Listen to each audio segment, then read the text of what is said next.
لكن هو ترتيبه في الملوك للي متابع معايا ومركز بطلميوس رقم كام؟ 15. بطلميوس ال15 النونو ده الصغير ده ابن يوليوس قيصر في زواج غير شرعي مع كليوباترا. خد بالك القوانين في روما كانت بتمنع التعددية، وهو راجل روماني ما يصحش يسيب قضية بلاده ويتجوز واحدة تانية موجودة في مصر، لا والواحدة التانية دي تقعد تدي في ودانه كليوباترا. يلا نروح روما، يلا نروح. عايزة تروح روما ليه؟ عشان تحول روما لمملكة. دي مصيبة سودة. ده روما قطعت شوط طويل في الديمقراطية، عندهم مجلس السينات ومجلس الشيوخ، وهو راجل قنصل جاي مسؤول عن البلاد، مش بمزاجه يخليها مملكة. العملية مش سايبة، إنما الضيق على الودان أمر بالسحر.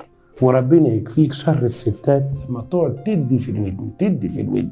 كليوباترا مسكت الراجل، عجبته الفكرة ودخل بيها روما، طبعا في زيارة شهيرة جدا دخول كليوباترا إلى روما. داخلة طبعا بملابس مصرية مثيرة للإعجاب والدهشة، عروض فنية بتتقدم، مشهد عظيم. الرومان قالوا واو، إيه الملكة العظيمة دي؟ ده جاي لنا بيها روما وناوي يعلنها مملكة؟ ودي حاجة طبعا ما تنفعش مع الرومان، من رابع المستحيلات. طبعا الرد الطبيعي لده يا أخي مملكة